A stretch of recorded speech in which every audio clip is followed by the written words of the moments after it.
Next, we're going to talk about Voltage Controlled Oscillator 2, VCO2, on the Korg ARP 2600M. VCO2 is kind of the central VCO on the ARP 2600, and it has more functionality than the other ones and does more stuff, which is what functionality means, Mark. Don't repeat yourself. Okay, no, but seriously, it's a more powerful oscillator, and it's kind of central to the whole thing. So let us dive in. As you might recall, when we were talking about VCO1, there were two outputs, oscillator waveform outputs from VCO1. On the VCO2, we have 4, which is twice as much if my math is right. So let's have a listen to all of them. The normaled or hardwired oscillator waveform output by VCO2 that goes to the mixer is the pulse wave. And it's called the pulse wave because it is, we have the possibility of pulse width modulation with it. So that's a cool thing. I'm not sure, but I think this was the first major implementation of pulse width modulation in a portable synthesizer, or semi-portable. Did I now invent a new term that people are going to have to put up with? Anyway, so let's have a listen. Obviously, without any pulse width modulation of any sort, the pulse wave is a 50% duty cycle, which is to say it spends as much time in the up position as in the down position. So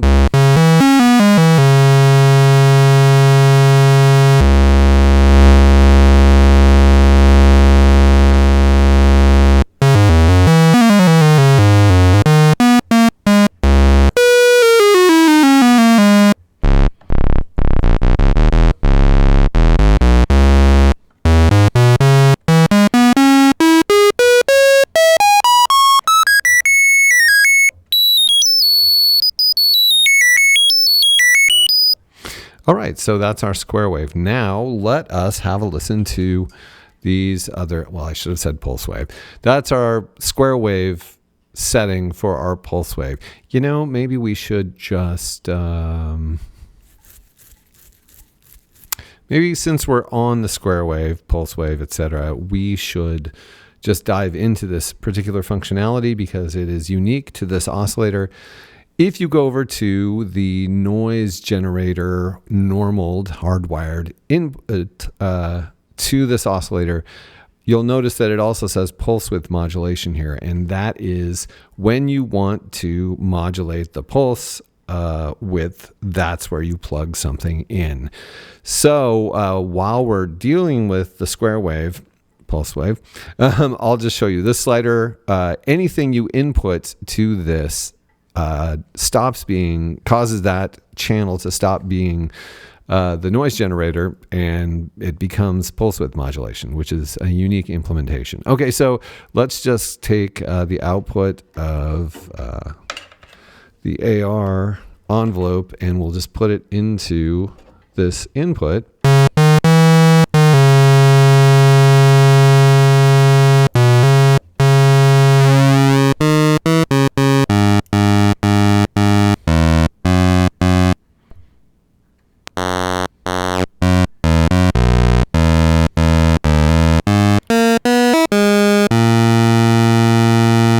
To get a more, let's plug it into like the output of this. Let's just listen.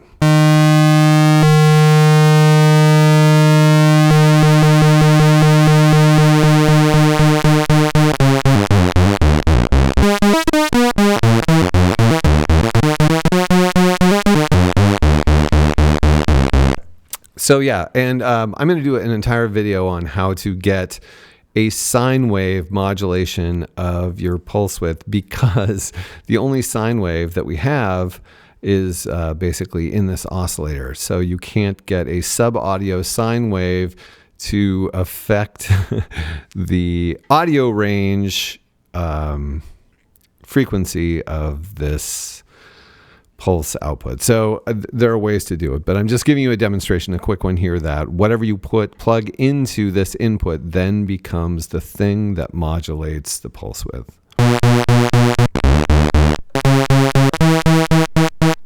And you'll hear it go silent because the pulse width modulation possibility goes from, I think, 0 to 100. So when you have a pulse width that is 0% or 100%, you don't have anything because this waveform is dependent on going up and down. So that's why you get silences with pulse width modulation. But you just have to keep it away from the point at which the pulse becomes not a pulse anymore. So that's how that works. And I'm going to do an entire video on how to get cool pulse width modulation outcomes. Now let's move into the triangle wave output from Oscillator 2.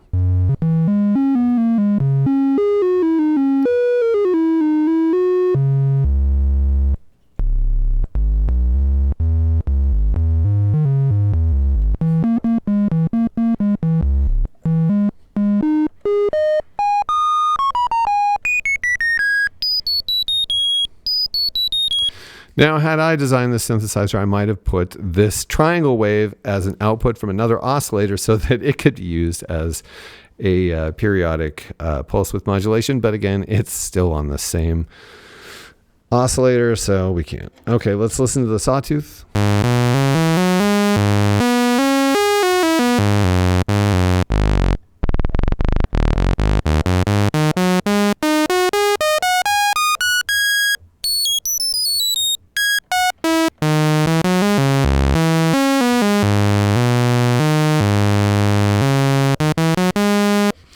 Now, I love sine waves, so it's really fun to have this, a sine wave output.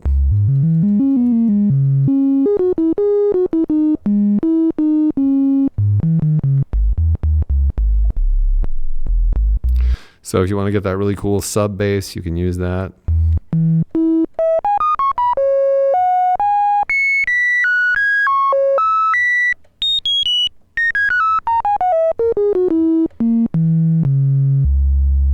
And of course, we've already heard the pulse output. So those are the waveforms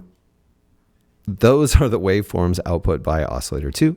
Let's get down to the functionality. We covered the functionality of this audio switch in Oscillator 1 video. But if you were not there for that, I'll just quickly say that the audio switch, basically it switches between normal oscillator frequency behavior and an LFO setting where the frequencies are sub-audio, allowing it to act as an LFO. And while it does this, it also switches the keyboard off so that your LFO doesn't vary with the frequency of the keys you're pressing. So, and of course, if you want that to happen, you can actually just set the oscillator very low yourself up here and, create that outcome by yourself. But this is kind of handy. It both creates the sub-audio frequencies and switches off the keyboard. Next, we have normaled hardwired sample and hold.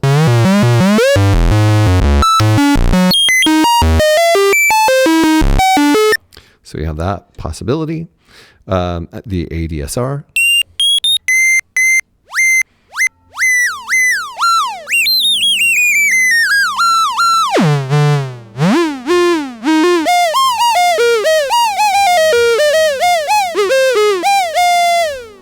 And of course, in the last video, I talked about all of, the fact that it's really great that you have that potential to have direct ADSR control of the oscillator. And the truth is you can plug anything into any of these jacks and get whatever modulation you want and control the amount of it with a slider. So theoretically, these are just inputs that you can put anything into, but because of the genius of Alan R. Perlman and the concept of having a hardwired internal structure to a fully modular synthesizer, it was brilliant. Now you might say, Mark, that's not fully modular because those modules don't come out. But at the time when this was created, and for many years afterwards, whether or not a synthesizer was modular was whether or not it had modular capability, which is to say that all of the different sections were separate. And you connected them. That's what modularity originally meant. But with the rise of Eurorack, modularity then became more of a thing about picking and swapping modules. And so semi-modular came to mean for many people that it was modular, but all in one case, which is problematic because there are synthesizers that are modular, but not fully modular because they can't create an entire sound, like sort of modulation modularity, which semi-modular used to be a really great word for, but yeah. Anyway, so I'll get off the soapbox and keep talking about how the functionality of this works. Next slider, the hardwiring is VCO1, a square wave from VCO1.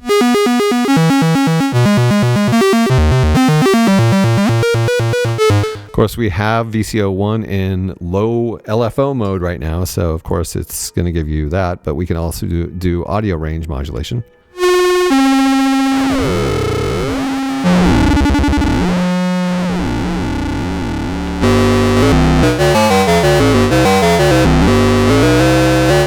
Which is cool. And then our last hardwiring is you have the noise generator connected to this oscillator.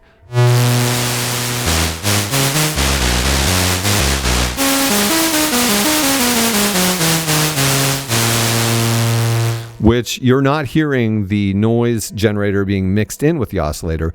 You're hearing the noise generator modulating Oscillator 2 with its output. So if you go down into the noise generator, and we obviously have, which we'll talk about, different options for noise generation, setting the noise generator to something different will create a different modulation.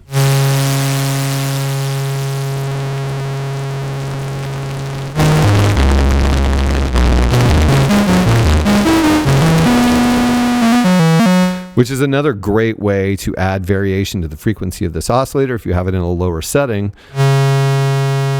now you have oscillator instability. So when you mix it with a different oscillator,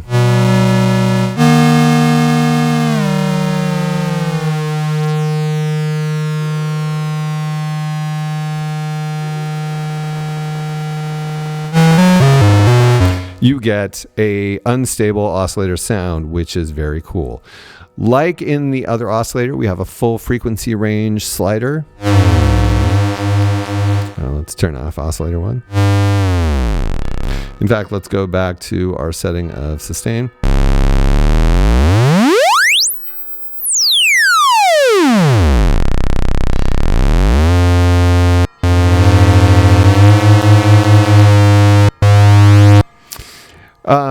And then, of course, the fine tune, which allows some setting if you're having trouble dialing in an exact frequency, which is somewhere between 1, 2, 3 half steps and 2.5 half steps or something in either direction. And let's not forget that we can control the pulse width on its own. Oh, it has the percentages right here on the face. Well, I'm like, I think this might go to 100. But yeah, the pulse width, you can set the pulse width right here on the front. So we're listening to a square wave right now. So you can go down to 10 where there's still audio.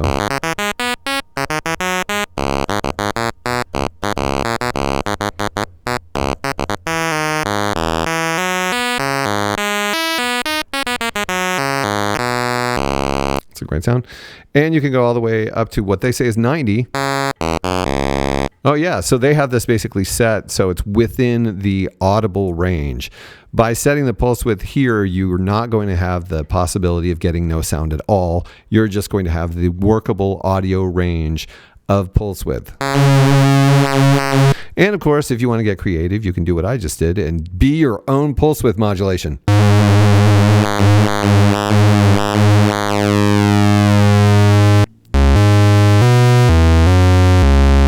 So that is Oscillator 2, voltage controlled Oscillator 2 on the Korg ARP 2600M.